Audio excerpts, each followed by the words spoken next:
pikirkan apa yang berguna. Happy itu gak jauh kok, bukan di materi. Kita bisa beli, kita bisa punya. Bahagia itu dimulai dengan cara berpikir. Ini yang disebut dengan pembaharuan akal budi. Sebenarnya yang disebut joy, sukacita itu tidak jauh. Kalau kita bisa, pikiran kita itu diterangi oleh firman, dan semakin berkurang perasaan negatif kita. Pikiran negatif itu harus pergi, termasuk pesimis. Kalau kita bisa lenyapkan hal-hal itu oleh kuat kuasa firman Allah, pasti segala sesuatu itu rasanya berbeda. Sedikit saja berkat sudah membuat kita sangat-sangat bersukacita. Tidak perlu dosisnya ditambah. Dan kita tidak akan mencari sesuatu yang fana. Filipi pasal yang keempat, ayat pertama sampai 9, saya bacakan, nanti ayat per ayat kita dapat rema-rema dari Roh Kudus.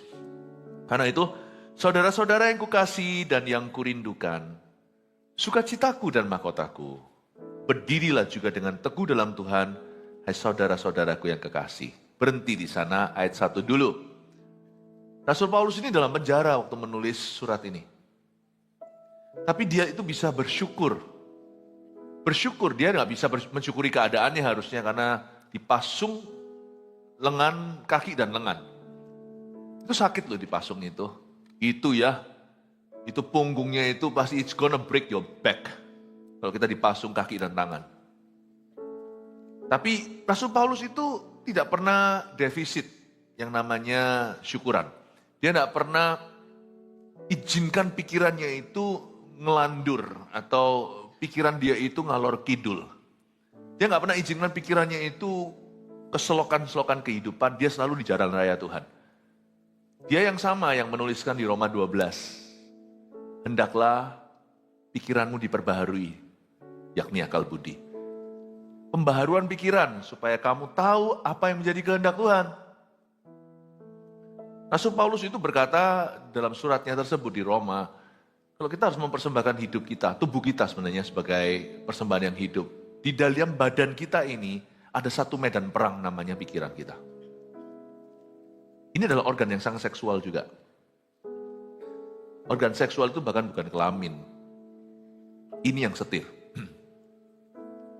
Yang namanya ini juga yang memerintahkan di dalam diri kita itu zat yang stres atau depresi itu atau enggak, nanti tanya dokter aja, saya enggak ngerti yang gitu-gitu, tapi pikiran kita ini yang akan mempengaruhi.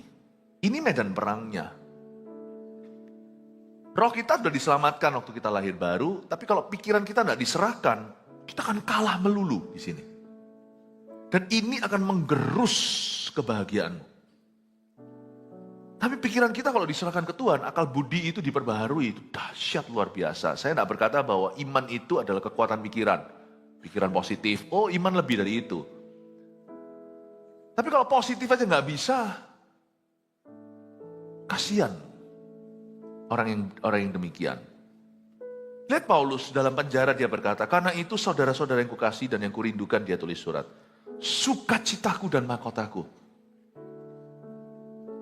Berarti pikirannya bukan mikirkan yang negatif, pikirannya itu memikirkan yang positif, lebih dari itu dia pikirkan manusia.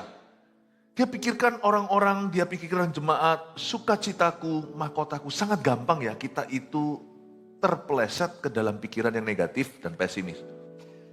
Hal-hal yang sifatnya asumsi, yang tidak terbukti. Dark feeling, serta perasaan yang gelap, warna abu-abu dalam jiwa, sesuatu yang gak tentu, tapi itu bisa membuat kita overthinking. Bahkan bisa mengalami panic attack karenanya. Bahkan bisa stres, bahkan bisa depresi. Setan tuh bekerja serang sini dengan berbagai macam tipu muslihat. Dia bekerja bukan dengan satu pikiran kalau setan lewat. Dia bekerja itu seperti machine gun, seperti tembak senapan, seperti tembak senapan otomatis yang dudut-dudut. Langsung biasanya sebelum pikiran satu mendarat, pikiran lainnya sudah menuju. Lalu kita nggak tahu gimana lagi sortir, mulai dari mana pikiran itu. Caranya itu begitu. Saya nggak mengajarkan sekali lagi kekristenan itu adalah thought only. Tapi bagian tubuh kita yang perlu kita serahkan ke Tuhan, salah satu bagian yang utama setelah jaga hati dengan segala waspada adalah jaga pikiran kita. Ini harus dijaga. Kalau kita izinkan sedikit negatif itu akan mengamiri, sungguhan. Dan perkataan kita pun akan terasa dan kita akan mudah melukai.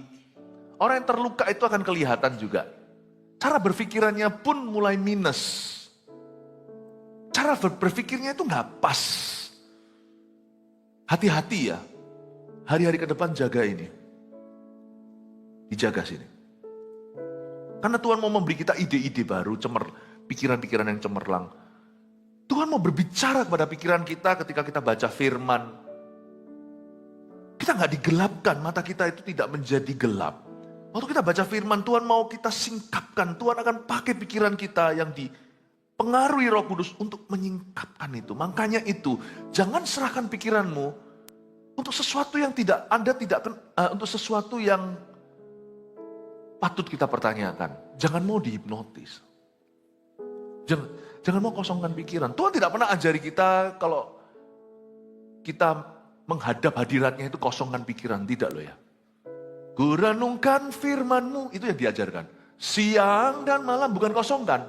Diisi malahan. Ku pegang perintah-Mu dan ku lakukan. Engkau tahu ya Tuhan, tujuan hidupku hanyalah untuk menyenangkan hati-Mu. Inilah yang ku renungkan setiap waktu. Nyanyian pujian dan pengagungan kepadamu. Ini loh yang manis, yang sedap, yang indah. Biarlah manis kau dengar Tuhan. Pikiran kita, manis kau dengar Tuhan. Dan hatiku bersuka karenamu. Ternyata apa yang kita pikirkan itu akan didengar oleh Tuhan. Pikiran kita itu seperti tembok yang mendengungkan sesuatu ke tata Allah. Biarlah manis kau dengar Tuhan, itu pikiran kita. Renungan hati maksudnya. Biar manis kau dengar. Pikiran kita itu bisa manis didengar dengan Tuhan. Tapi makanya kalau kita memikirkan yang manis, yang indah, yang suci, yang adil, yang benar. Hati-hati, jangan serahkan pikiranmu kepada setan atau kepada seseorang. Never surrender your consciousness to someone. Kalau secara medis, nah itu ilmiah, silakan, tidak ada superstisi atau roh jahatnya.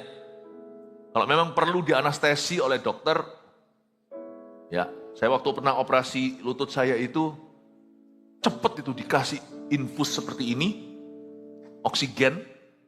Baru ngomong sama dokternya, saya bercanda sedikit. Oh gitu-gitu gimana? Mereka lagi bilang, waktu mau operasi saya berapa tahun yang lalu, operasi kaki lutut saya. Dokternya cerita, nanti mau makan apa? Ini pasiennya di sini lagi begitu. Cerita nanti mau makan nasi bungkus apa? Lucu sih itu dokter sama susternya beberapa. Saya ikut nimbrung, saya bilang, saya juga minta satu ya dok. Itu yang terakhir saya ingat, tiba-tiba bangun, sudah selesai operasinya. Cepet sekali. Saya dibius total. Kata orang dibius total itu juga ada resikonya. Makanya nggak boleh malpraktek yang memang tenaga medis. Makanya kadang-kadang misalnya di rumah sakit itu ada khusus dokter anestesi atau dokter bius dipisahkan. Nggak semuanya dirompel jadi satu. Kadang-kadang memang mahal, tapi aman. Karena bius itu juga ada resikonya katanya. Nggak tahu lagi, jangan diam-diam terus mau dibius itu jangan mau. Itu orang bodoh mau begitu. Karena itu jangan sampai mabuk. Jangan sampai narkoba sudah jelas lah ya. Minum-minuman apapun juga. Kita memang tidak mengajarkan, tidak suruh kita, tidak berkata tidak boleh minum anggur. Tapi jangan kamu mabuk karena anggur. Karena orang yang mabuk melakukan perkara-perkara bodoh. Setir, tabrakan, nabrak orang. Orang yang mabuk lagi high, kena substance atau kena obat-obatan, pikirannya itu diserahkan. Waktu saya pergi ke Belanda, saya masih ingat pelayanan sih. Masuk sana kok ada seperti lollipop gitu tuh. Kan lagi kepingin manis-manis nih. Untungnya saya jeli, lihat dulu, hati-hati. Jangan sembarang masuk mulut. Kita bukan anak kecil, apa-apa masukkan ke mulutnya. Saya lihat, loh ini katanya bisa membuat Anda merasa di pantai. Maksudnya apa? Yang satu lagi ini bisa membuat Anda masuk nirwana. Yang satu ini bisa membuat Anda tersenyum bahagia. Saya ngomong sama istri saya. Ini seperti di toko minimarketnya. Saya bilang, hei ini narkoba ini. Dijual bebas nih, marijuana atau apa. Enggak ya. Masuk lewat mulut mungkin dihisap. Tapi itu pikiran dikosongkan. Tidak heran alkohol juga ada yang namanya spirit. Sungguhan tuh. Spirit apa yang masuk ketika Anda menggila? Ketika kita habis itu lagi marah gitu bisa berantem, berkelahi. Orang kalau high kan bisa berbuat gila. Apapun yang pikiranmu harus jaga.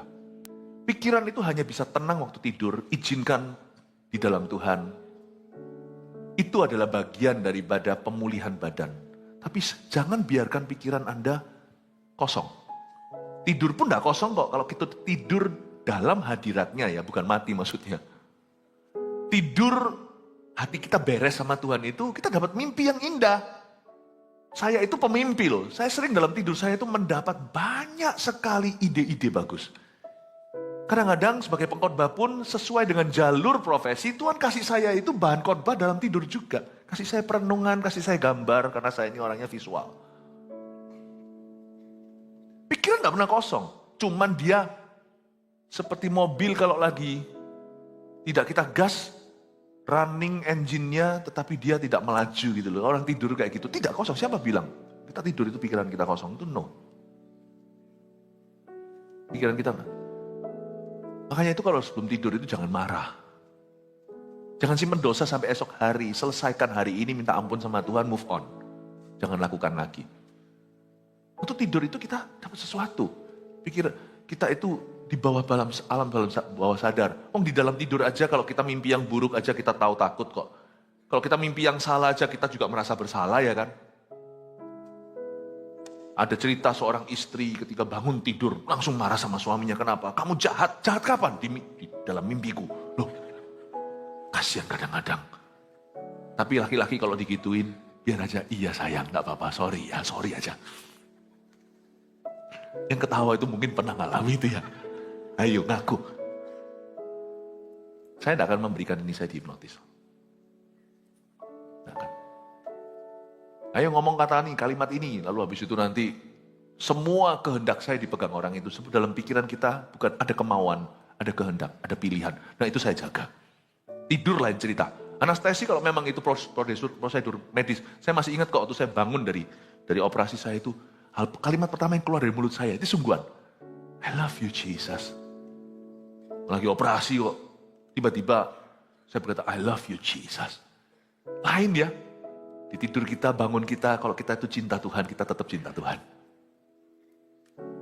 Tapi saya tidak akan izinkan karena alkohol, karena apa. No. Dan sama bahayanya dengan semua yang saya sebutkan di atas, hipnotis, alkohol, semua adalah diracuni pikiran-pikiran toksik atau negatif. Itu sama. Itu narkoba jenis beda. Sebab lama-lama akan merasuk sampai ke sifatmu, dan itu akan mempengaruhi keputusanmu. Don't do that. Jangan lakukan itu. Nah sekarang saya akan langsung ke firman ini, saya jelaskan kepada Anda. Kepada ayat 2. Tadi ayat 1 kan, Paulus itu dalam penjara. Isi pikirannya dengan yang berguna. Dia mikirin jemaat. Dia berdoa. Cerita-cerita dalam penjara, pernah sekali pula waktu dia dalam penjara. Di Filipi malahan. Itu sampai gempa penjaranya. Pintu-pintu terbuka. Dia itu nyanyi himnal atau nyanyi pujian. A hymn of love tadi seperti yang kita nyanyikan. Paulus itu isi, saya percaya waktu dia lagi dipasung belenggu, dia gak bisa apa-apa anyway. Dia mikirkan yang positif. Dia mikirkan kasih jemaatnya. Dia memikirkan, oh ini si ini bertumbuh. Dia memikirkan, oh yang orang ini, orang baru, jiwa baru udah bertobat. Dia hitung satu persatu. Dan dia berkata, kamu mahkotaku, kamu sukacitaku. Luar biasa ya. Kamu sukacitaku, kamu mahkotaku. Saya kalau bepergian ya, saya buka cerita.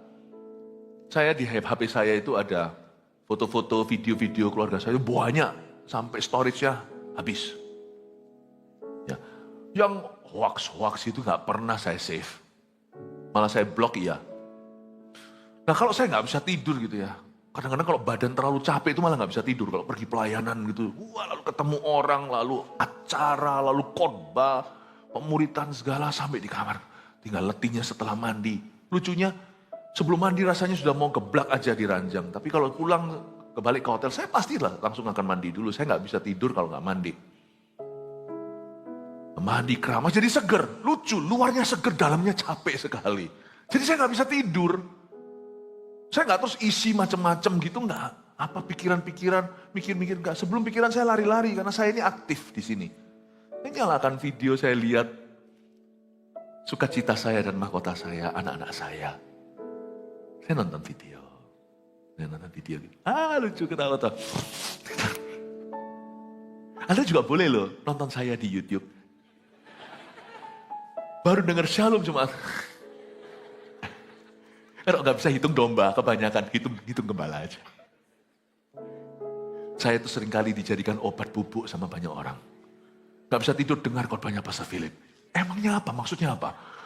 Khotbah saya menina bubukkan gitu. Kurang keras rasanya berarti ya. Lebih baiklah kita tidur itu dalam firman gitu loh. Dengar khotbah gitu daripada ngelandur, ngalor kidul kemana-mana tuh pikiran. Ini harus dijaga karena ini investasi Allah. Dan ke depan ini akan dipakai oleh Tuhan. Kadang-kadang Tuhan bisa pakai ini, tiba-tiba munculkan satu nama, itu jangan main-main loh. Itu Roh Kudus lagi berbicara.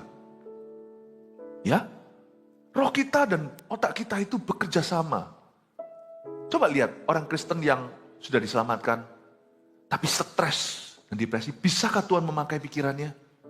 Dan apabila dia tidak bisa dipakai pikirannya, apakah hidupnya dipakai Tuhan? Saya pernah melihat orang Kristen anak Tuhan dan saya tidak hakimi. Saya malah justru berbelas kasihan. Saya tahu orang itu baik, cinta Tuhan, tapi ada sesuatu terjadi dan dia kena tekanan. Mungkin seperti yang saya khotbahkan sebelum ini, ampuni diri sendiri, dia nggak bisa mengampuni diri sendiri. Sebuah kejadian yang merupakan trauma, dia nggak bisa move on dari itu, nggak bisa lanjutkan kehidupan. Sesuatu yang sifatnya musibah dalam keluarga dan dia tidak bisa lanjut lagi dan dia akhirnya menjadi orang linglung. Dari orang pintar, jadi orang linglung. Pinter dulu, malah jenius. Jadi, saya tahu dia tetap orang yang selamat. Hari itu dia mati, dia masuk surga. Wong dia ini kena musibah, jadi terpukul. Tapi dia nggak bisa mengatasi itu.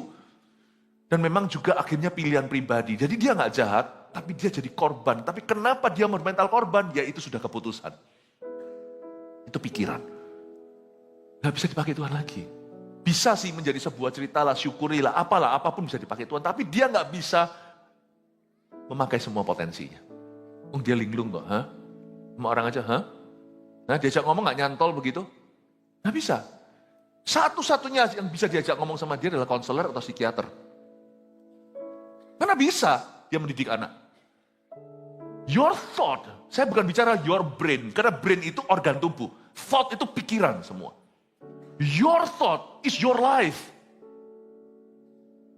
Ada orang koma, belum titik nih. Waktu koma itu dilayani. Ini cerita-cerita gini banyak dalam ministry. Waktu dilayani. Padahal seharusnya dia koma.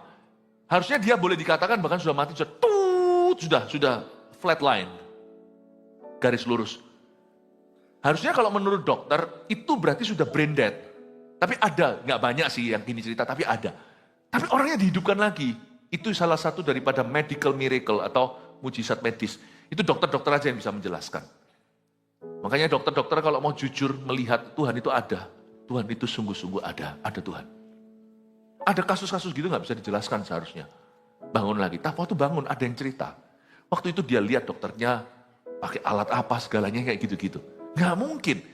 Sehingga semua orang mempertanyakan secara ilmiah mana mungkin itu terjadi dan semua deskripsinya tepat. Dia lihat suaminya datang dari airport, lalu habis itu nangis di sebelahnya semuanya dengan pakai baju apa, semuanya harusnya brain dead, sudah mati. Katanya.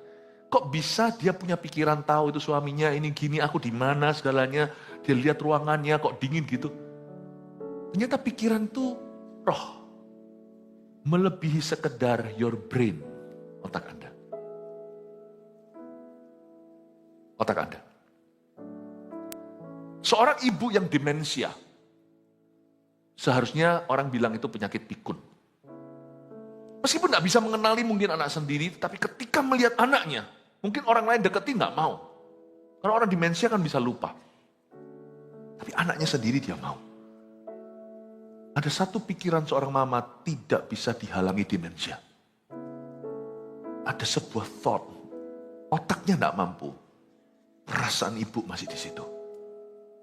Nggak bisa sebut ini anakku. Mungkin sebutnya sudah ngawur. Tapi dia di dalam hati tahu. Ini boleh dekati. Nggak tahu gimana aku cinta ini. Sadarkah Anda?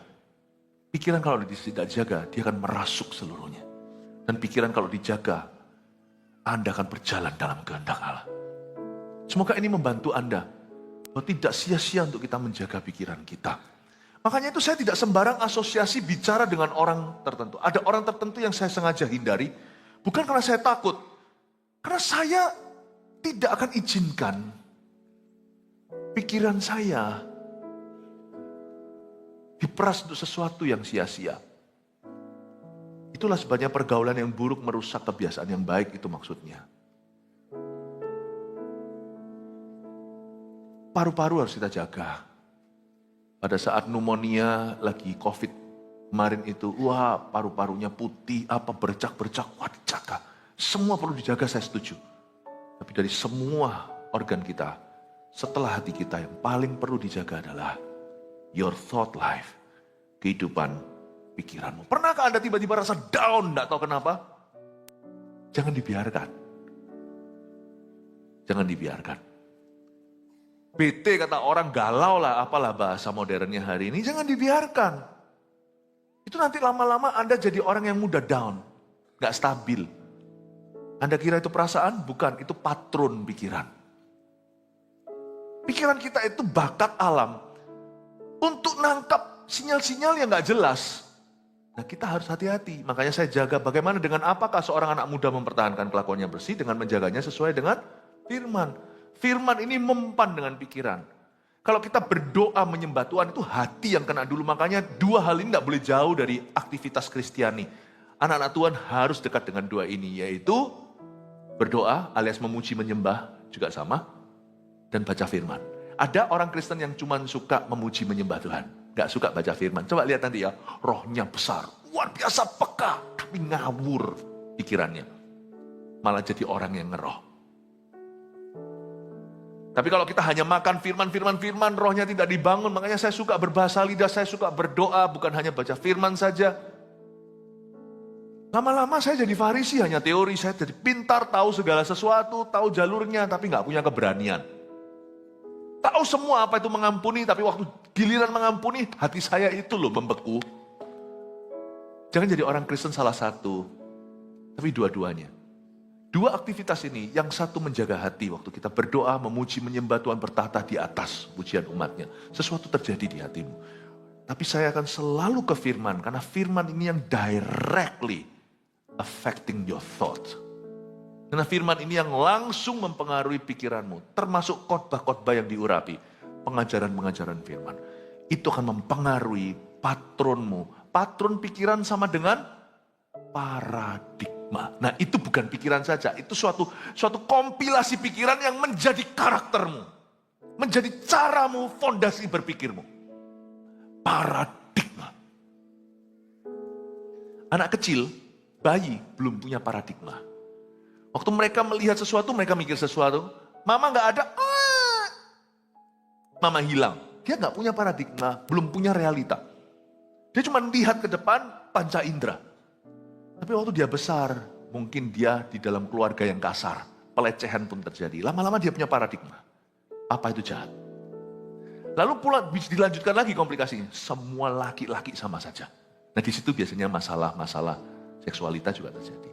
Paradigma. Tapi kalau dia sehat, meskipun tidak sempurna, dia kan punya paradigma dan dia lebih memahami cara kerja Allah. Makanya dari sejak kecil kalau engkau mengajari anakmu, sampai dia dewasa pun tak akan meninggalkan jalan. Nah paradigma ini tidak bisa sekali baca Alkitab. Tapi sebuah lifestyle gaya hidup dalam firman lama-lama membentuk paradigmamu sehingga Anda tidak perlu dikit-dikit tanya Tuhan kira-kira apa. Anda tahu kehendak Allah Roma 12. Apa yang sempurna, apa yang baik, apa yang berkenan. Anda tahu langsung ketemu satu masalah des gitu ya, yang gak perlu didoakan, 70% sudah dijawab dengan paradigmamu, 30% Anda masuk, tutup pintu, aku minta spesifikasi, aku minta tuntunanmu secara detail ya Tuhan. Ini yang disebut dengan membangun manusia roh kita. Itu lengkap, bukan orang yang roh. Ini adalah beban saya untuk jemaat kita. Karena jemaat gereja ini bukan hanya memberi Anda makan, memberi Anda ikan, tapi latih Anda bagaimana Anda bisa menjala ikan sendiri. Saya rindu sebagai gembalamu untuk mengajarkan kepada Anda, memuridkan caranya gimana kita bisa punya kehidupan pikiran dalam firman. Makanya itu orang yang juga mendengar Papa, kenapa saya itu seringkali kok cerewet ya? 5 kali dengerin semua. Karena saya tidak mau hanya dengar Anda dengar khotbah. Semua ini serian, semuanya maksudnya 1 tahun itu sudah dijejer, mau apa-apa. Nanti bulan Desember Tuhan kehendaki, Tuhan izinkan. Minggu kedua setelah saya kembali dari Jakarta nanti Christmas-nya Jakarta itu malah justru awal bulan. Christmas kita di sini 25, 24 dan 25. Saya khotbah 10 kali. Nanti di minggu kedua Desember Tuhan izinkan, giliran saya akan ajarkan tentang pernikahan. Saya akan singgung soal hidup pernikahan. Tapi itu semuanya sudah ada. Jadi kalau Anda ketinggalan itu ada suatu paradigma yang eman gitu. Kalau saya ke gereja di Korea misalnya, itu satu gereja besar ya, saya 1 tahun sekali ke situ, teman dekat. Hubungan kami sekarang erat. Ya saya datang sebagai penginjil lah, sikat. Bahkan terjadi mujizat. Saya rasa lebih baik begini. Kalau menggembalakan gitu itu kurikulumnya jadi setahun itu betul-betul untuk membangun setiap kisi-kisi, setiap sisimu yang perlu. Spion kiri, spion kanan kena semua. Saya dorong Anda ya untuk membangun. Karena ini untuk kebaikan Anda, ini bukan untuk saya. It's all for you. We must disciple you. Discipleship pemuritan terjadi di dalam CG, kelompok kecil, one on one juga. Kami melakukan segala layer, tapi di dalam, di platform besar seperti ini pemuritan pun terjadi. Ya. Karena itu saya dorong Anda jemaat untuk mengikuti dengan seksama. Jangan hanya mau bergereja, berilah dirimu untuk dimuridkan. Saya saya belum sampai bisa menjelaskan satu-satu nih ya. Ini harus dijelaskan segera ini. Kalau enggak cincin puweja ini sungguhan. Tapi Anda mengerti ya, nangkap apa yang saya maksudkan ya. Whatever it is, dalam anak Anda juga auto parenting nanti, kalau Anda punya anak, jangan goalnya itu hanya instruksi, apalagi marahi, oh gini salah gini. No, Anda harus membangun paradigma. Anda tidak perlu jadi mahir, tidak perlu menjadi seorang educator atau seorang di dunia pendidikan, tidak perlu. Itu naluri ayah dan ibu kalau Anda serius besarkan anakmu.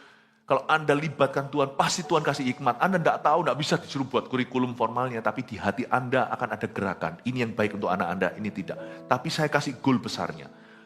Gambar besarnya untuk anak kita. Anda harus bentuk paradigmanya. Kalau tidak, dunia akan membentuknya. Ya, itu yang disebut culture.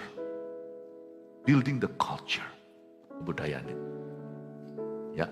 Dan mau tidak mau orang tua harus tahu bahwa Anda juga lah kurikulumnya. Anda kurikulumnya. Saya dorong Anda untuk jemaat untuk menangkap apa yang saya sampaikan. Karena apa yang saya sampaikan ini rada dalam. Bukan suatu menu yang gitu aja lalu Anda dengar lalu. Ini harus Anda renungkan. Semoga saya itu kadang-kadang saya tanya sama istri saya berkata, waduh yang bantu doa ya kita sama-sama. Saya ini berada di persimpangan antara saya mau kasih Anda ke depan-depan itu firman-firman yang pokoknya cukup mengenyangkan atau sesuatu yang menantang Anda untuk lebih dalam supaya Anda menjadi seperti kami. Atau cukup kami ini entertain you atau cukup untuk menghibur Anda, buat Anda pulang, yes, haleluya gitu. Saya rasa enggak ya. Let's get serious, oke? Nanti ke depan kami akan bangun Anda lebih lagi. Puji Tuhan, kasih tepuk tangan Tuhan. Ayat 2, kita lihat terjadi sesuatu. Kita mulai lihat orang-orang yang pikirannya nggak berguna. Euodia, kunasihati, dan Sintike, kunasihati, supaya sehati sepikir dalam Tuhan. Bahkan ku minta kepadamu juga, Sunsugos, temanku yang setia, tolonglah mereka, karena mereka telah berjuang dengan aku dalam pekabaran Injil bersama-sama dengan Clemens dan kawan-kawanku sekerja yang lain, yang nama-namanya tercantum dalam kitab kehidupan. Ayat 2, ada dua wanita, Euodia dan Sintike. Semua kesamaan nama tidak ada kesengajaan, ya. Kalau di sini ada Bu Yunike, lain namamu. Euodia dan Sintike, mereka berantem melulu. Tapi saya penasaran kenapa Paulus tidak ceritakan mereka berantem apa. Paulus ini kayak orang masak setengah jalan ditinggal kompornya. Tapi kalau ini jadi firman Allah atau jadi logos firman tertulis, pasti disengaja. Meskipun Paulus tidak sengaja mungkin. Tapi ayat 2, cuma satu ayat aja, dua orang ini dimasukkan dalam firman yang kekal selama-lamanya. Euodia kunasihati, Sintike juga kunasihati supaya sehati sepikir dalam Tuhan. Mereka itu Tom and Jerry. Kok nggak cerita sih? Saya kepingin tahu, lu orang berantem soal apa? Tapi Paulus tidak menjelaskan sama sekali. Paulus tidak mau masuk dalam detil-detilnya kalau kita baca di ayat 2. Ya, Paulus tidak ceritakan. Karena bagi Paulus, it's not important. Nggak penting. Petty cash lah, itu bukan uang besar. Bukan seperti tadi itu dalam drama miliaran. Ini cuma paling ribuan. Euodia dicampur lagi. Euodia sama Sintike jadi Euodia ya boleh juga ya. Euodia aku nasihati dan Sintike aku nasihati supaya sehati sepikir dalam Tuhan. Saya pelajari ada suatu konklusi yang saya ambil dari sini, yaitu bahwa apapun yang mereka perdebatkan tidak terlalu penting. Sampai Alkitab pun tidak mau menyebut itu apa. Tapi dijadikan percontohan bahwa mereka dinasihati supaya sehati sepikir dalam Tuhan. Berarti gini ya, orang itu kalau pikirannya kosong, nggak usah kosong lah. Pikirannya itu negatif, pesimis, nggak berguna yang dipikirkan oleh dia. Asumsi-asumsi, apapun jadi bahan perdebatan, apapun jadi bahan tukaran. Tapi orang seperti Paulus yang punya misi yang jelas, yang hidup dalam visi. Orang seperti Paulus yang memperbaharui akal budi, berada di level yang beda. Di level itu, everything is important to them. Segala sesuatu penting. Di level Paulus, not so important lah. Bukan berarti Paulus itu suka menyangkali keadaan. Enggak loh ya, kalau Anda baca di Korintus, hal-hal yang penting, yang perlu diadres, yang harus ditegur, dinasihati, harus diperbaiki, diluruskan. Paulus klarifikasi, lakukan dengan segenap hati. Jadi sebenarnya ada problema di hidup ini yang tidak ada. Tapi diada-ada karena pikiran yang nganggur dan sia-sia. Kadang-kadang ya cara konseling terbaik ya misalnya kalau ada suami istri berantem terus seperti Tom and Jerry tadi. Sometimes ya jawabannya nggak ada di situ. Pada waktu mungkin lutut saya kembali waktu saya pernah mengalami masalah itu, tapi masalah itu bukan karena olahraga, tapi sesuatu kondisi. Tapi setelah itu kan sudah operasi kan saya harus jalan masih sakit segalanya, saya datang ke dokter waktu saya tanya ini gimana, kenapa gini? Dia bilang, oh enggak, ini nggak bisa. Ini nggak bisa diambil sakitnya, percuma mau diambil sakitnya digini gitulah semuanya. Anda harus membangun muscle, otot paha, supaya enggak terluka, supaya enggak nanti bermasalah lagi. Oh gitu ya?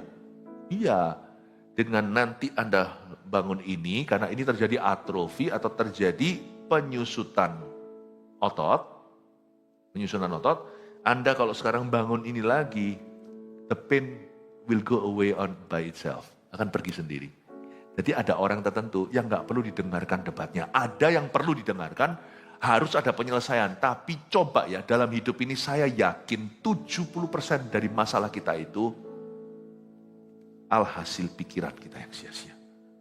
30% objektif perlu solusi.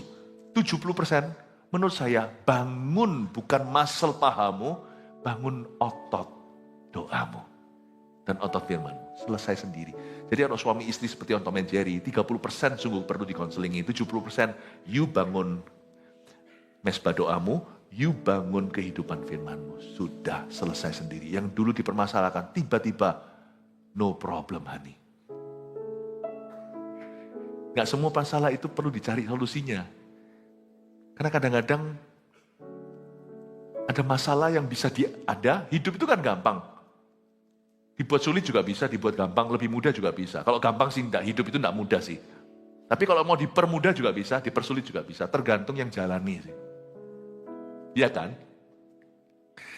Jadi di sini Paulus sama sekali tidak mau masuk di dalam eker-ekeran mereka. Kalau Anda baca di sana ya, saya juga belajar sesuatu. Jangan masuk dalam pertengkaran orang, kecuali kalau itu sungguh-sungguh ada kepentingan bersama yang harus ditanggulangi. Kalau sesuatu yang sifatnya petty cash itu kata petty itu artinya kecil, uang kas kecil. Kalau sesuatu yang sifatnya receh, saya rasa kadang-kadang kita perlu berbesar hati itu aja. Itu kan selesai sendiri. Makanya itu, Paulus langsung pakai ayat 3, bahkan ku minta kepadamu juga sun sugos, ini bukan sun kokong itu monyet. Bahkan ku minta kepadamu juga sun sugos, temanku yang setia, langsung ditandemkan dengan orang yang setia. Supaya Eudia dan Sintike malu sendiri. Ini bukan mempermalukan, tapi sebagai perbandingan. Paulus langsung shift, coba Anda lihat ya, dia bergeser perhatian. Dia cuma kasih mereka satu ayat, itu pun pendek pula. Ayat 3 lebih panjang. Eudia ku nasihati, Sintike ku nasihati. Udah gitu aja supaya mereka sehati sepikir. Malahan aku minta kepadamu, sun sugos itu temanku yang setia. Tolonglah mereka. Karena mereka telah berjuang dengan aku dalam pekabaran Injil bersama dengan Clemens dan kawan-kawan sekerja yang lain yang nama-namanya tercantum dalam kehidupan. Sun sugos dan Clemens enggak tukaran, enggak berantem, enggak eker-ekeran. Karena mereka dewasa pikiran. Sedangkan Sintike dan Eudia, semuanya diperkarakan. Apa yang diperkarakan oleh hatimu menunjukkan kedewasaanmu. Dan apa yang tidak diperkarakan oleh hatimu juga menunjukkan kedewasaanmu. Makanya ada ayat juga di Amsal, tapi saya bahasa Indonesianya, saya lebih ngerti Inggrisnya, tapi bahasa Indonesianya kurang lebih begini. Ya. Orang yang bisa mengabaikan salah, orang itu besar. Kasih menutupi segala macam kesalahan, kasih menutupi banyak kesalahan, bukan segala macam, tapi banyak kesalahan. Kalau itu di Korintus. Jadi apa yang kita tidak perkarakan, ada orang yang pikirannya begitu sia-sia, saking tidak amannya insecure diri, bayangin tidak disapa aja bisa membuat dia galau 1 bulan. Ada orang itu segitu rupanya, senganggur itunya, kadang-kadang kita itu senganggur itunya pikiran kita, hal-hal yang belas gak perlu diperkarakan, itu jadi perkara besar dalam dirinya. Sungguhan.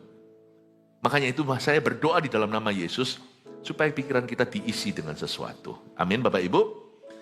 Karena kalau sekarang saya disuruh milih, saya mau jadi seperti Eudia atau Clemens, saya mau jadi seperti Clemens. Paulus kasih lihat sun sugos dan Clemens supaya Eudia dan Sintike malu dan tertemplak sendiri. Lihat ini. Mereka teman sekerjaku, setia lagi. Mereka telah berjuang dengan aku. Pekabaran Injil, lihat itu. Kata-kata besar di dalamnya. Kalau mereka, Eudia cuma diberitahu, ku nasihati, supaya sehati. Lihat sun sugos, setia. Tolonglah mereka. Mereka berjuang dalam pekabaran Injil.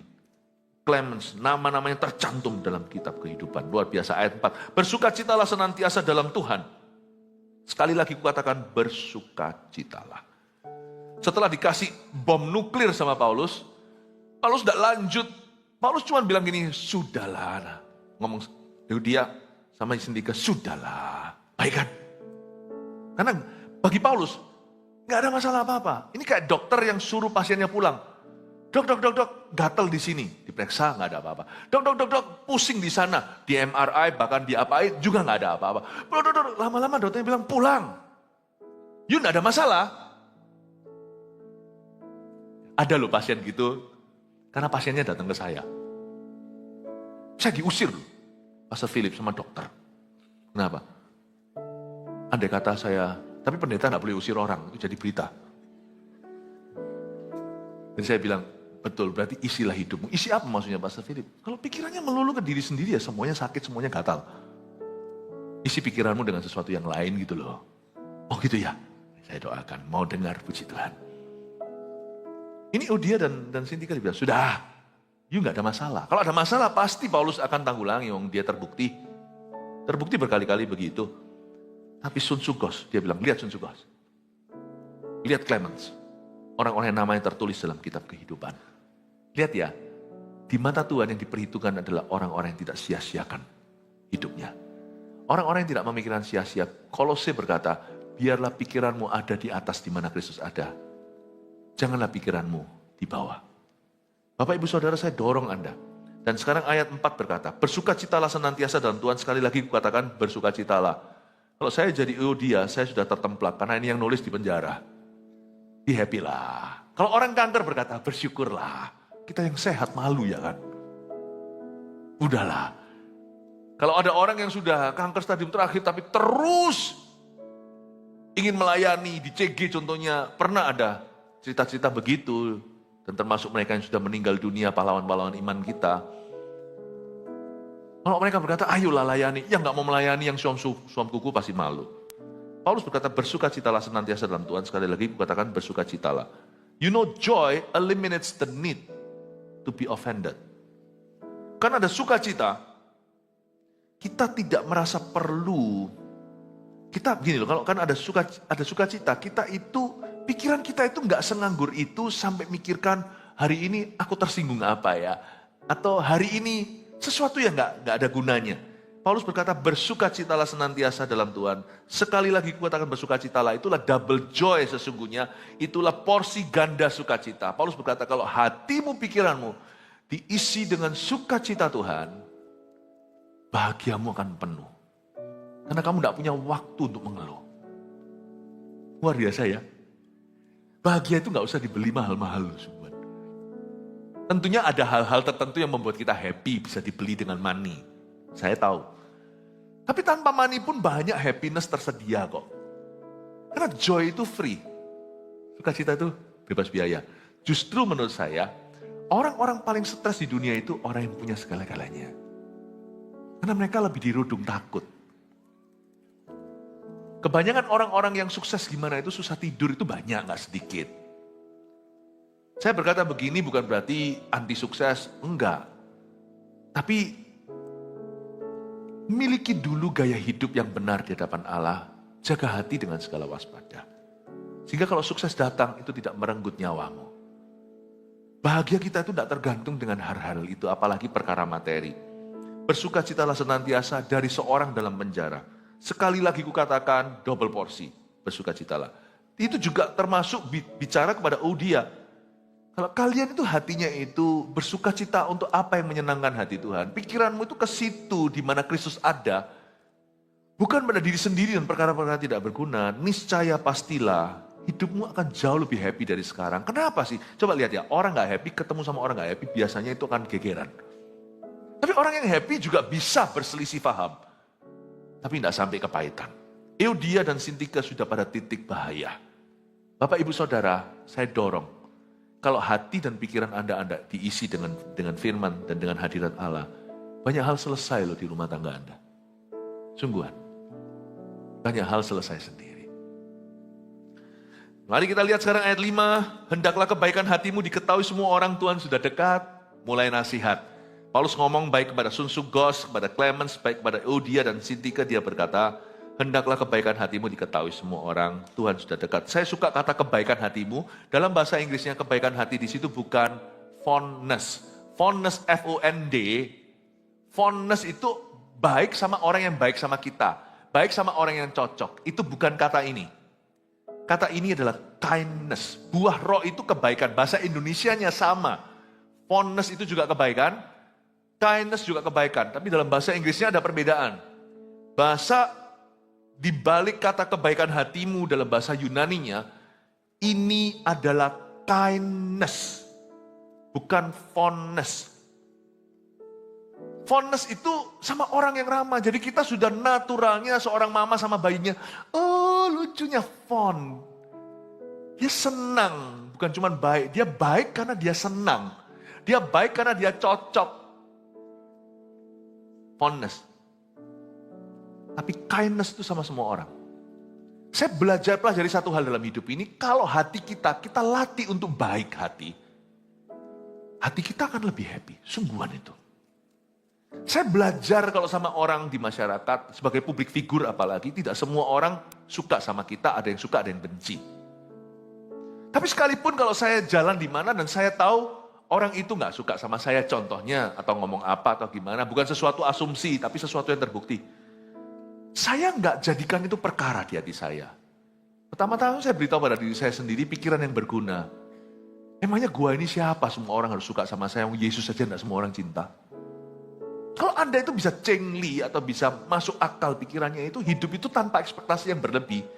Sehingga tidak seperti orang-orang tertentu kalau di dislike, tidak disukai seseorang itu dia bisa depresi. Turunkan ekspektasimu. Emangnya saya ini siapa semua orang suka? Yesus loh, tidak semua orang cinta, apalagi percaya. Jadi kalau saya ketemu seperti itu, saya dapat kesempatan untuk sapa, saya sapa dulu.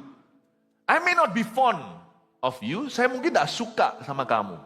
Tapi itu tidak menghalangi saya untuk baik hati. Karena saya baik hati sama Anda, I do that for me, not for you. Saya lakukan itu untuk saya, bukan untuk Anda. So kalau saya benci, saya yang rugi. Paham maksud saya? Fondness itu apa? Saya itu baik karena saya suka. Saya ramah karena saya suka. Misalnya kalau saya mau pergi jalan-jalan, nonton semuanya, saya pasti ajak orang-orang yang saya fond of. Bukan tipe-tipe orang-orang yang menjadi salib bagiku. Meskipun mereka itu kuperlu, tapi tamasya tidak akan kuajak. Iya kan? Kalau orang-orang jadi duri dalam daging Anda sekalipun itu berguna, menghasilkan buah roh. Ada saat-saat tertentu di mana Anda mau bersenang-senang, Anda mau bersama dengan orang-orang yang memang Anda fond of atau Anda suka. Nah Pastor Yu pasti saya bawa, ayo. Karena saya bully, dia tidak membalas saya. Tapi kalau saya berbaik hati harus semua. Jadi saya kadang-kadang sapa orang-orang, saya tahu, hei apa kabar? Apa kabar? Tapi saya tulus ya lakukan itu bukan untuk saya, lalu saya tidak tulus, saya pura-pura, enggak. Apa kabar? Saya ucapkan berkat, itu hati saya pun jadi enak. Aneh ya. Tuhan itu berhikmat loh. Kalau Tuhan suruh kita itu kasih bara api itu, di sana jadi api, di sini jadi batu es. Sejuk sekali di Sahara. Bara api yang kau taruh pada musuhmu itu, dengan kebaikan hatimu, itu menjadi es batu di hatimu yang kering kerontang. When you're kind to all, you do that for you. Anda berbaik hati pada semua. Saya tidak mau jadi produk orang Kristen yang benci. Saya nggak mau, sungguhan. Karena kalau saya begitu, saya pasti jadi jahat. Saya bayangkan kalau itu tokoh-tokoh Marvel gitu ya. Spider-Man itu kalau kena virus gimana bisa jadi Spider-Man yang ada giginya itu loh. Saya itu kalau kemasukan kepahitan, saya pasti jadi beda. Saya tidak boleh. Makanya di sini Paulus katakan, Paulus juga ngajari sama Euodia, ini belum lepas dari konteksnya. Sun Sukos jadi contoh, Clemens juga. Bersukacita, ayolah, yang happy gitu loh. Jangan jadi orang gloomy, terus merengut. Hendaklah kebaikan hatimu diketahui semua orang. Tuhan sudah dekat. Masalah keadilan, tenang aja. Dia tambahkan Tuhan sudah dekat. Ini maksudnya apa? Hendaklah kebaikan hatimu diketahui semua orang, Tuhan sudah dekat. Apa hubungannya sama Tuhan sudah dekat? Waktu saya baca ayat. Kamu yang baik aja, tugasmu cuma itu sampai kamu mati atau sampai Tuhan datang. Tuhan sudah dekat itu artinya nanti pada waktunya di akhirat semua akan dijelaskan. Jadi kamu gak usah stres sekarang. God will judge everyone and make things right. Udah gitu aja. Simple aja. Akhirat jangan banyak dipikiri. Pokoknya pada akhirnya semua akan jadi jelas. Tuhan akan mengadili segala sesuatu dan membuat semuanya jadi benar. Jadi don't care for the rest. Jangan peduli untuk hal yang lain. Hidup tuh singkat. Ngapain semua dipikiri? Pikiran saya ini loh terbatas. Ngapain saya ambil semuanya baiknya? Kadang-kadang kita perlu bersih-bersih di HP kita kan? Itu foto-foto yang semuanya nggak apa, kita bersihin semuanya supaya nggak beli storage terus. Masalahnya otak kita nggak bisa beli storage. Otak kita ya sudah itu. Jadi tolong ya, kalau misalnya kapal mau karam, kita tahu kapal nggak bisa muat segalanya, buang semuanya. Snack-snack dibuang, bahkan pakaian. Oh snack jangan dibuang sih, makanannya. Tapi peralatan keselamatan, makanan, obat-obatan itu ditahan. Buang ya nggak perlu, otak kita itu terbatas, byte-nya terbatas, berapa giga apalah. Hanya Tuhan yang tahu berapa banyak. kita pun belum eksplorasi semua, tapi saya takutnya ada batasnya. Buanglah, jangan dikit-dikit dipikirin, ngapain sih? Tuhan sudah dekat. Saya cuma biasanya menepis stres yang gak perlu itu begini. Tuhan sudah dekat, beres, nanti Tuhan bereskan. Lalu saya ketemu orang, hey halo, shalom.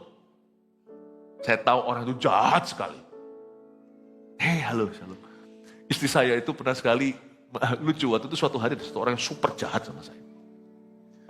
Saya itu orang yang mudah lupa, jadi saya ini punya satu bakat pikun yang bagus, saya mau pertahankan itu. Jadi kalau orang-orang jahat segalanya itu nanti waktu besok saya ketemu, saya seperti baru ketemu sama orang itu. Saya lupa. Hei, gitu ngobrol. Shalom ya, gimana? Setelah lewat, oh iya ya, saya diingatkan, ini orang ngomong gini-gini. Oh iya ya, untung aku lupa. Lalu setelah itu saya cemberut sedikit, kok jahat ya orang itu ya. Besok saya lupa lagi, saya sapa lagi. Ayat saya tidak lupa. Jahat saya lupa.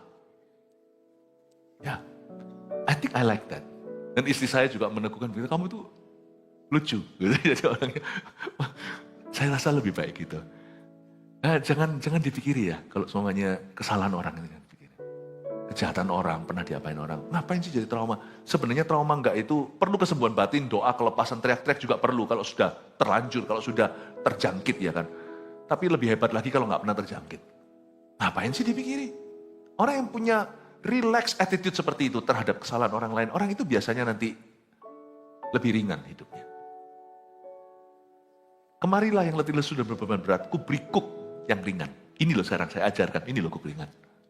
Kuk ringan itu bukan lebih gampang.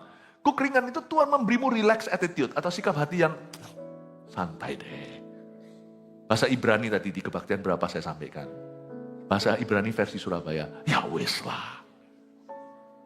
Ya lah, coba ngomong makanan kirinya, ya wes lah. Gitu aja kok.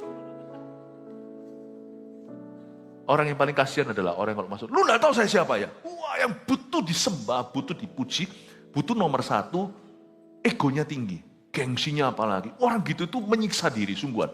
Orang kalau gak punya gengsi apa-apa, sana gak usah menghargai saya tidak perlu dikenal sama semua, saya tidak harus menang melulu, jangan maunya menang sendiri.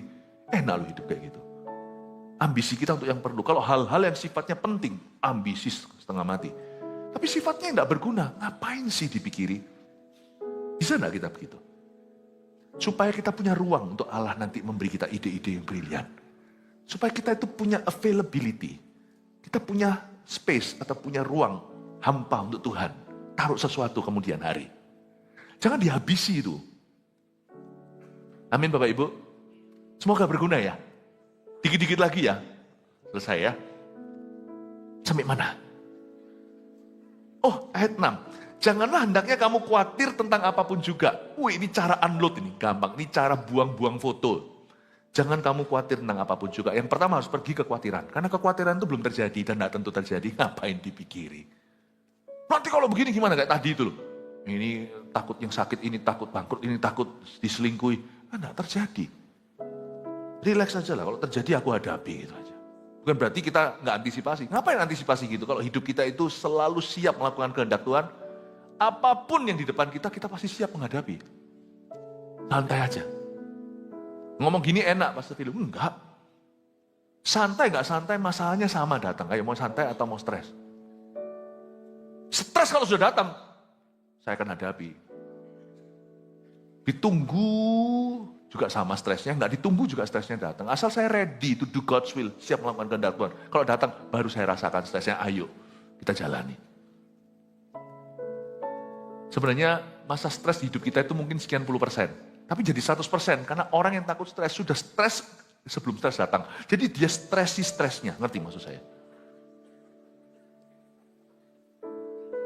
Saya rasa Tuhan tahu lah porsinya. Saya sih nyantai aja. Tuhan tahu porsinya lah. Kesusahan sehari itu sehari. Tuhan tahu porsinya. Dan Tuhan juga tahu kemampuan saya, keterbatasannya. Tuhan pasti akan bantu saya pada waktunya. Jadi bagi saya begini. Stres kalau datang pasti datang. Saya siap kok. Saya hidupnya tidak tertuduh apa-apa. Tapi kalau kita terus pikiri, lama-lama kita tidak mikir apa-apa. Hidup kita cuma isinya stres. Ya.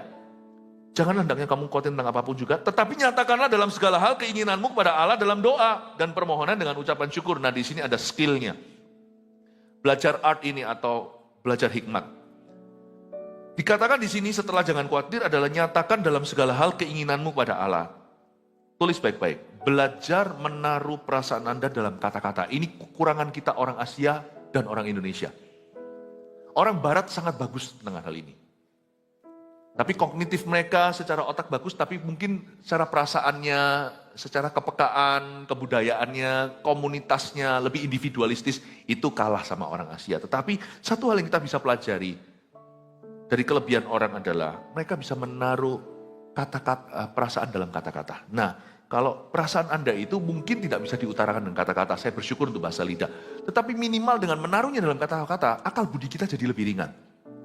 Jadi belajar untuk menaruh dalam kata-kata dengan baik dan jelas waktu Anda doa. Jangan katakan pada orang sesuatu yang masih ambigu. Sesuatu yang di dalam spiritmu belum selesai dan Anda tidak tahu itu apa. Mendingan tutup pintu dalam doa. Karena doa nggak pernah salah, karena alamatnya betul. Salah pun dibenarkan sama Tuhan, tapi kalau terlanjur, kalau sama manusia udah terlanjur, mau dibenarkan, sudah menyebar. Karena itu doa selalu menjadi pilihan pertama. Kalau kita lagi mengalami sesuatu yang tidak menentu, hati kita gundah gulana, masuk dalam doa, tapi jangan cuma bengong di dalam doa, tapi nggak ngapa-ngapain, HP-an.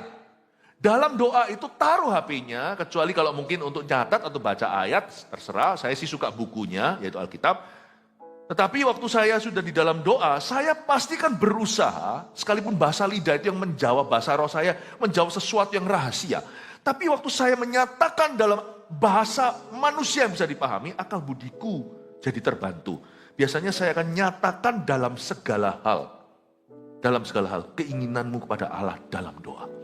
Belajar taruh kata-kata, perasaan Anda dalam kata-kata yang terbaik, dalam kata-kata bukan terbaik, bukan fasih, tapi dalam kata-kata yang bisa Anda jelaskan ke Tuhan. Paham ya? Itu akan menyelesaikan banyak. Seorang konselor tanya sama saya, Pastor Philip kok tidak pernah dikonselingi?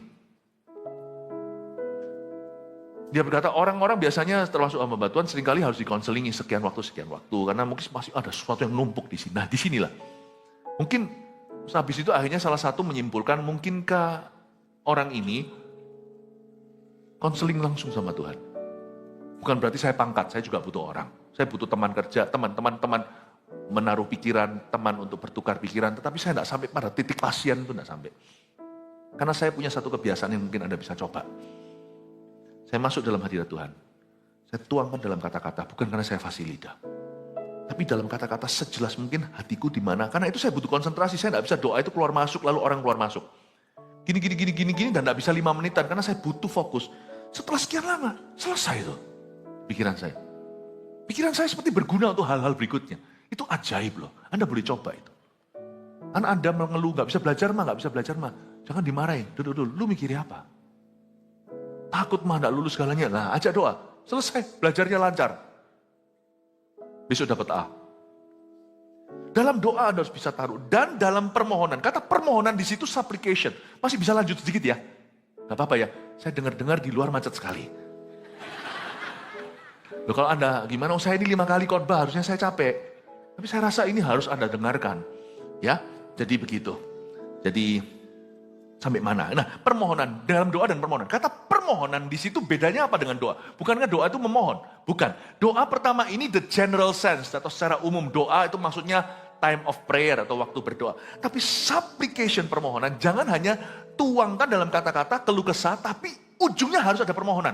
Jadi ada orang berkata doa jangan minta-minta dong. Itu salah, nggak alkitabiah karena doa memang ada dimensi memintanya. Permohonan itu bukan hanya sekedar meminta. Permohonan adalah specifically asking for something. Atau meminta sesuatu secara spesifik. Mintalah sesuatu secara spesifik. Atau Anda gelisah pertanyaan Anda, permintaan Anda tidak akan manipulasi. Permintaan Anda pasti sejujur-jujurnya. Kalau Anda bisa tuangkan 10 menit itu dalam kata-kata, bukan terus ngomong ya, tetapi kata-kata kita bisa terpatah-patah salah-salah, tapi itu yang terbaik. Kita sudah mengusahakan terbaik untuk menaruhnya dalam kalimat. Ujungnya pasti ada permintaan, dan permintaan akan Tuhan anggap genuine from your heart.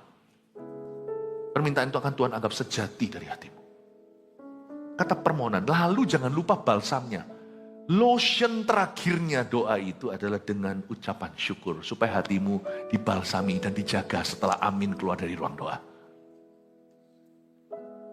Ini saya mulai masuk sesuatu yang spesifik. Sesuatu yang praktis. Semoga Anda praktekkan, karena itu akan liberate, itu akan betul-betul memerdekakan Anda. Masuk ke 1001 jam konseling juga percuma kalau Anda tidak memutuskan ini pada akhirnya. Ayat 7, damai sejahtera Allah yang melampaui segala akal akan memelihara hati dan pikiranmu dalam Kristus Yesus. Artinya kamu tidak akan gila. Damai sejahtera Allah melampaui segala akal itu akan memeliharamu. Alhasil dari doa begini atau kemampuan untuk bisa berpikir yang berguna dan menyerahkan pikiran yang gak jelas atau ambiguous itu kepada Yesus, itu alhasil damai sejahtera akan muncul. Kata damai sejahtera ini bukan damai sejahtera dari Allah, tapi damai sejahteranya Allah sendiri. Jadi Allah tidak memberimu damai sejahtera, Allah memberimu damai sejahteranya. Luar biasa, merinding saya baca ini. Yang melampaui segala akal itu bukan damai sejahteramu, karena damai sejahtera kita itu sangat bersyarat. Damai sejahtera Allah itu melampaui alami. Akan memelihara hati dan pikiranmu dalam Kristus Yesus. Jadi akhirnya, ayat 8, dengan ini saya selesai ya. Ayat 8, saya akan kasih berapa nih ya ada 7 pikiran yang berguna yang saya ingin Anda catat. Gak ada PowerPoint-nya. Jadi Anda catat sambil mendengar langsung tangkap. Jadi akhirnya saudara-saudara semua yang benar. Kita baca bersama ayat 8, 2, 3. Jadi akhirnya saudara-saudara, semua yang benar, semua yang mulia, semua yang adil, semua yang suci, semua yang manis, semua yang sedap didengar, semua yang disebut kebajikan dan patut dipuji, pikirkanlah semuanya itu. Ayat 9 sekalian, dan apa yang telah kamu pelajari, dan apa yang telah kamu terima, dan apa yang telah kamu dengar, dan apa yang telah kamu lihat padaku. Pengajaran Paulus itu komplit. Lakukanlah itu. Maka Allah sumber damai sejahtera akan menyertai kamu. Ayat 9 dulu, lalu ayat 8 nanti 7 pikiran yang berguna itu supaya Anda catat ya. Tapi ayat 9 ini begini loh. Damai itu dari doa itu akan membuatmu melakukan perkara-perkara berguna. Ingat ya, thoughts will lead to deeds. Dalam bahasa Inggrisnya. Pikiran akan pasti dilanjutkan ke tindakan. Makanya hati-hati dengan pornografi. Orang bujangan misalnya. Kalau dia nggak selesai dengan itu, nanti pada waktu pacaran pasti tidak kudus pacarannya. Karena dia pasti harus melakukan sesuatu. Apa yang dia lihat, apa yang dia renungkan, apa yang masuk, inputnya pasti mempengaruhi output. Masalahnya gini, itu menjadi lingkaran setan. Dan semakin melakukan sesuatu dosa seperti itu, dia pasti akan lebih kecanduan dengan dosa pertamanya. Makanya deeds will lead to, thoughts will lead to actions, actions will lead to thoughts. Pikiran pasti berlanjut ke kelakuan. Kelakuan akan terus memberi makan pikiran. Paham maksud saya? Karena itu orang yang doanya begini, dia mematahkan lingkaran setan, maka terjadi begini. Damai sejahtera yang dia dapatkan karena dia bisa mengisi dirinya dengan Tuhan, itu akan membuat dia melakukan perbuatan-perbuatan yang menambah damai. Dan semakin dia melakukan perbuatan itu, semakin damai hidupnya. Jadi karena itu Anda melihat ada orang itu yang gerusa-gerusu, ada orang yang tenang. Itu enggak semalam. Itu dia itu tertanam dalam Tuhan. Kelihatannya kita itu enggak di hadirat Tuhan karena kita keluar dari ruang doa kita. Tapi Anda bisa melihat orang yang di dalam hadirat Tuhan, kemanapun dia pergi, seperti ada bubble ketenangan. Seperti ada wibawa Tuhan menyertai. Kemanapun dia pergi, ada ketenangan dari Roh Kudus. Dan Anda harus curiga. Orang itu di dalam sesuatu sekalipun dia berjalan keluar. He's in something, he's in Christ. Dalam Kristus. 7 pikiran ini, lebih dari ini seharusnya Anda tidak pikiri. Semua yang benar, tulis. Pikirkan yang objektif. Jadi saya punya satu prinsip dalam hidup ini, saya nggak perlu mikir jauh-jauh. Lugu sekali orang yang suka forward sesuatu yang hoax yang nggak tentu. Kalau saya nggak pasti, saya tidak jadikan itu sesuatu yang objektif dulu. Sesuatu yang saya taruh di rak, tunggu dibukti. Tunggu bukti. Sesuatu yang objektif itu juga saya punya prinsip demikian. Saya nggak akan gampang percaya, kecuali informan itu saya sudah tidak ragukan. Saya nggak sembarang orang ngomong langsung saya kebakar, itu enggak. Saya nggak reaksional. Saya belajar sesuatu, kalau saya nggak dengar sendiri, lihat sendiri, saya nggak percaya. Ini kalau sama Tuhan nggak boleh begitu. Kalau sama berita sama orang harus begitu. Tahu nggak orang itu gini, kalau saya nggak dengar sendiri saya nggak percaya. Jadi kalau nggak gitu nanti orang ngomong apa lalu kita benci, padahal nggak tentu itu betul juga. Orang yang dibenci, bingung-bingung, kenapa lu nggak suka sama aku? Kenapa kamu marah? Anda tahu nggak, di dunia ini banyak orang dibodohi sama setan. Saya punya prinsip dalam hidup ini membuat hidup saya simpel. Saya tidak dengar sendiri, saya tidak lihat sendiri, saya tidak percaya. Kalau sama Tuhan saya nggak berani, itu berarti kan saya Thomas. Si ragu. Tapi kalau sesuatu yang negatif, saya nggak lihat sendiri, saya nggak percaya. Objektif, semua yang benar. Nggak benar, nggak tentu benar. Ya gini ya, kalau nggak tentu benar ya berarti belum benar. 2, semua yang mulia. Mulia di sini apa? Maksudnya berkualitas. Benar pun kalau nggak berkualitas ya saya malas. Nggak mentang-mentang kalau benar faktanya berarti saya akan bicarakan atau saya pikirkan. Ngapain saya pikirkan? Mau dipikirkan banyak Nggak cuma itu aja. Semua yang mulia, kata glory di situ, bobot atau kavod artinya dalam bahasa Ibrani-nya, artinya berkualitas, berbobot, bertujuan. Saya tanya selalu, pikiran ini gunanya apa? Kalau enggak, langsung saya aborsi. Bayi jangan diaborsi, pikiran boleh diaborsi. Des. Saya langsung aborsi. Kalau itu tidak berkualitas, sorry guys, not for me. 3, Anda lihat semua yang adil. Fair enggak? Oke, ini benar, ini berkualitas, tapi fair enggak untuk sebelah sana atau siapa yang dirugikan? Fair enggak? Kalau enggak fair, saya enggak mau digituin sih. Sana ada golden rule, ada peraturan emas. Do unto others what you want others to do unto you. Lakukan pada orang lain apa yang Anda ingin orang lain lakukan kepadamu. Fair atau tidak? Semua yang suci, kata suci di situ saya tepat atau dipisahkan, berarti apakah itu alkitabiah dan masuk serk enggak di hati nurani? Semua dilihat dari segala kriteria, oke sih, itu mah enggak serk tuh di hati saya. Nggak serk. Ngapain dipikirin? Saya nggak mau pikirin. Nggak serk. Sorry setan. Nggak usah sorry lah sama setan. Pokoknya nggak mempan. Suci di situ artinya biblical or not. Apakah hati nurani? Apakah Tuhan yang endorse pikiran itu? Semua yang manis. Manis di sini apa? Manis di sini yang membangun. Sweet untuk didengar. Itu bukan yang enak-enak doang. Kadang-kadang yang membangun itu juga sesuatu yang keras, sesuatu yang menegur. Tapi apakah itu manis enggak? Manis enggak? Semua yang manis. Mungkin packagingnya bisa kurang manis kalau Anda suka durian, kan durian itu jangan dimakan kulitnya. Please jangan. Tapi dalamnya enak, kata orang yang benci ya benci, yang suka ya suka.